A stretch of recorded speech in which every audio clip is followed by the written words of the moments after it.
Hey mga kuspad, kamusta kayo? Welcome back to my channel. Sa vlog ngayon ay pag-uusapan po natin ng mga bagay na pwede mong gawin agad para ituring kang parang ginto ng isang lalaki.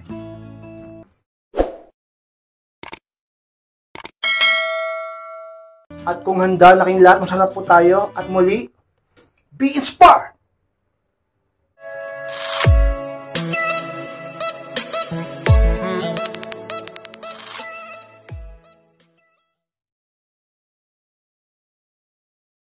At ang unang bagay na pwede mong gawin agad ka-inspired para ituring kang parang ginto ng isang lalaki. Kung anong hinahanap niya, ibigay mo. Yan ang unang bagay na pwede mong gawin agad ka-inspired upang ituring kang parang ginto ng isang lalaki.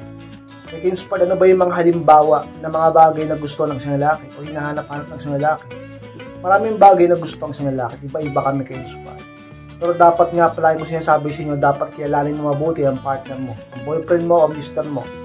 Halimbawa, baka ang gusto niya ay sabihin natin, ang hinahanap-hanap niya sa isang babae, yung babaeng sabihin nating marunong sa paghawak ng pera.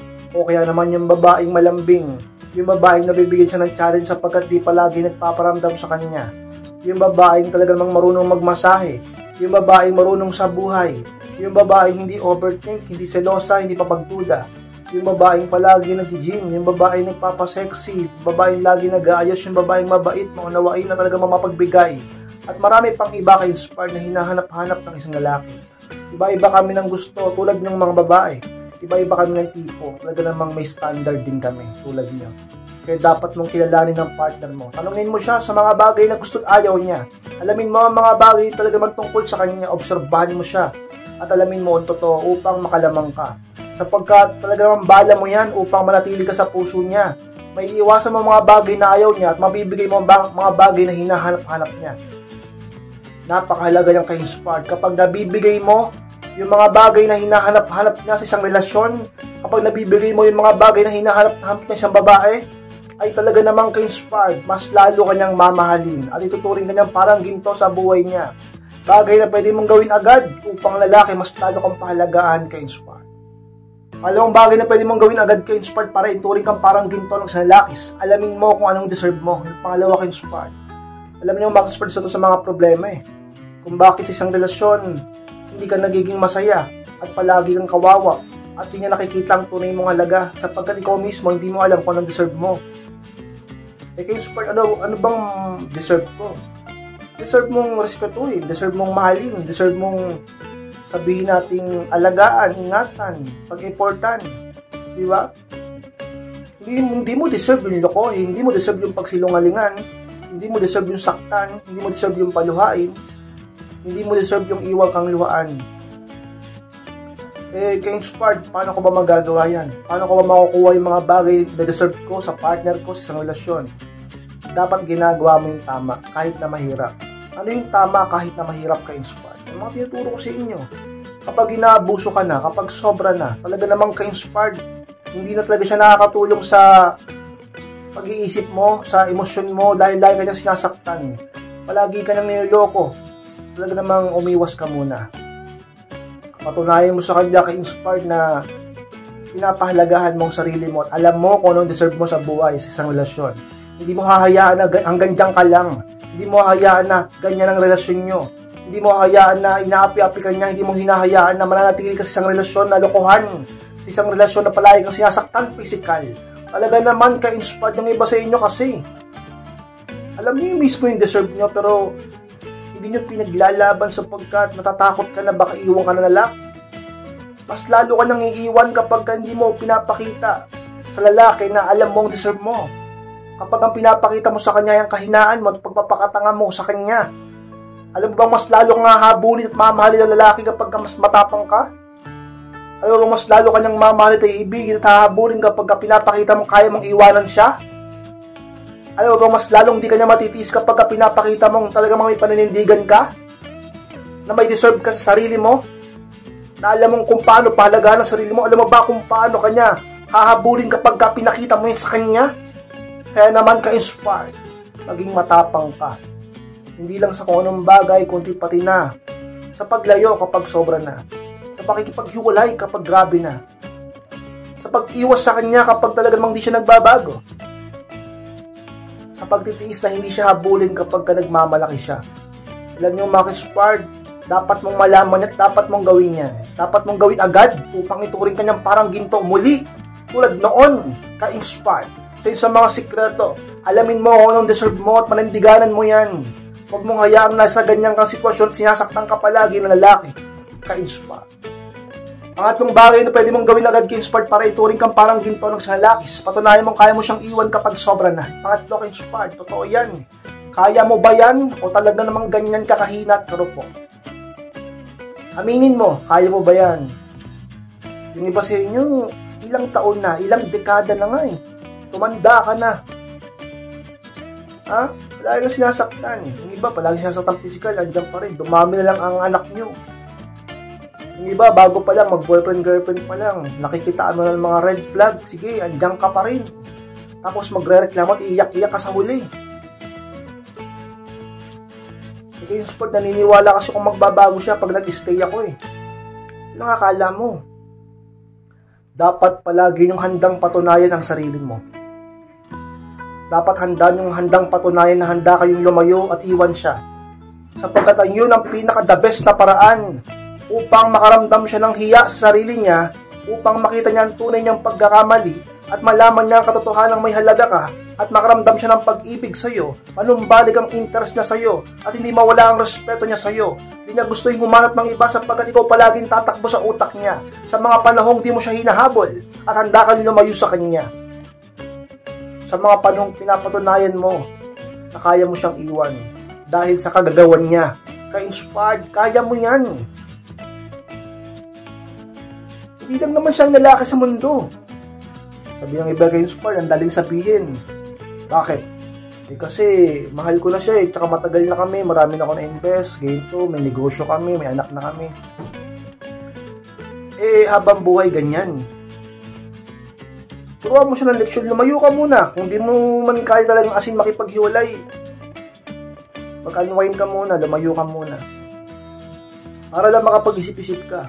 Para lang makapag-isip-isip siya. Para lang makapag-muni-muni siya. At kahit pa paano hanap-hanapin ka niya.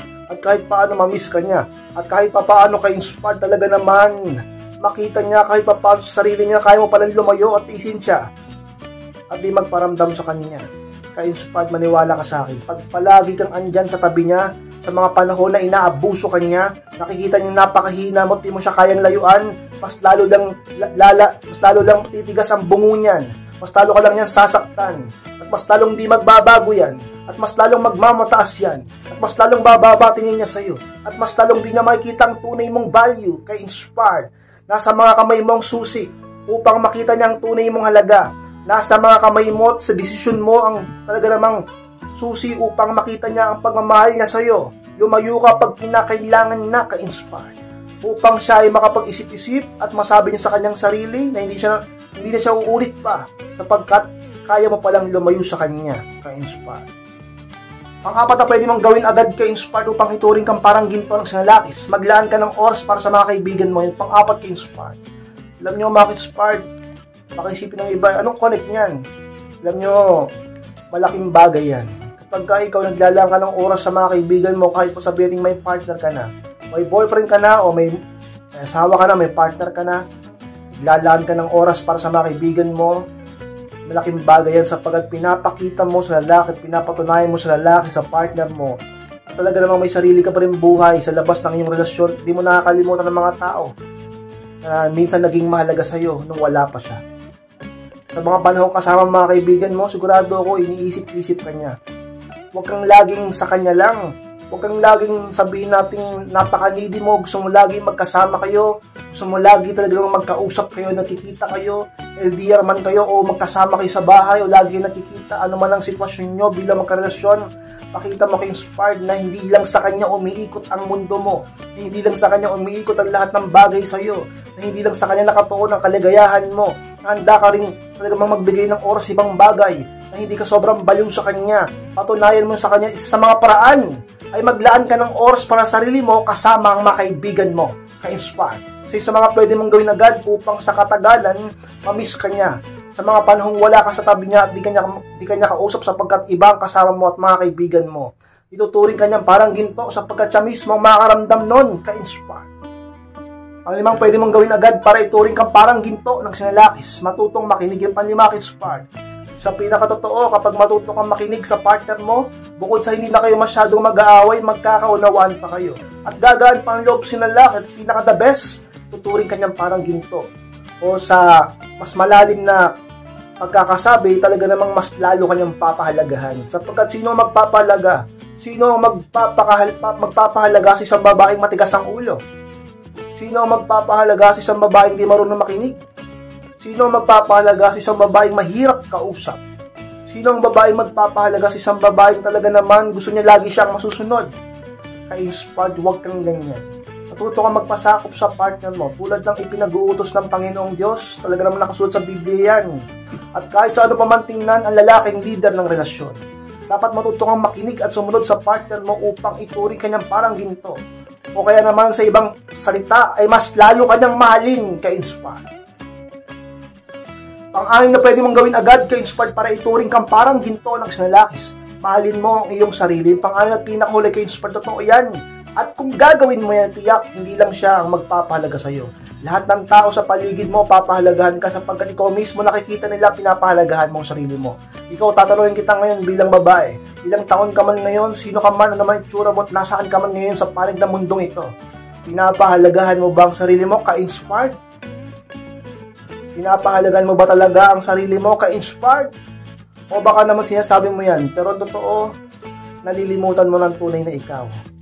At napawayaan mo na ang sarili mo. Dahil lang sa pag-ibig, sa lalaki, sa relasyon, huwag kang ganyan. Mahalin mo ang sarili mo sapagkat ano man ang mangyari yan ang kasama mo hanggang sa pinakahuli-hulihan. Talaga naman ka-inspired kung magmamahal ka ng isang tao, dapat sapat lang. Tulad ng pagmamahal mo sa iyong sarili. Kung magmamahal ka ng sobra, dapat sa Panginoon. Ganyan yan. Ganyan ang formula dyan. Para hindi ka makalabag sa batas at talaga namang ibigin ka ng sapat ng lalaking mahal mo at laging tumulong sa inyo ang Panginoon sapagkat ginagawa mong sapat lang na pagmamahal sa kapwa mo. Ka-inspired. Since sa mga sikreto, mahalin mong yung sarili. Pag minahal mong yung sarili, hindi ka papayag na sinasaktan ka. Pag minahal mong yung sarili, makikita yun ng boyfriend mo. Makikita yun ng asawa mo. Kapag minahal mong yung sarili, talaga naman ka-inspired, mas lalo kang gaganda sapagkat palagi mong alagaan ang sarili mo. Tingnan ko lang, hindi kanya ituturing na parang ginto. Hindi ba yan ang mga talaga namang matataas ang value, yung mga minamahal ang sarili nila? Saan ka nakakita ng mataas ang value na hindi minamahal ang sarili nila? Ang mga tunay na high value, lalaki man o babae, o yung mga taong may matataas na halaga sa mundong ito, yun yung mga taong nagmamahal sa kanilang sarili. Mahalin mo ang sarili mo ka-inspired upang talaga namang makatanggap ka din ng tunay na pagmamahal at respeto ng partner mo o ng sino man tao sa mundo ka-inspired. Ka-inspired, maraming salamat po sa pagtapos ng vlog nito. Sige po kalimutan na mag-like, comment, share na rin po upang makatulong din po tayo sa ibang tao. At sa mga hindi pa po nakasubscribe, ay po makasubscribe, click nyo na po yung subscribe, and click nyo rin po yung notification bell upang mag-updated po kayo pag may bago pong upload, makita nyo. Sa mga gusto magpa-coaching o magpa-advise, pakimas lang po sa aking Facebook, and profile picture ko at pakichat ako. Ako mismo mag-reply sa chat nyo at pag-usapan din yung problema sa pag-ibig or relationship. Maraming salamat, Makitspad, mag-ingat kayong lahat. Mahal ko po kayo at muli, be smart!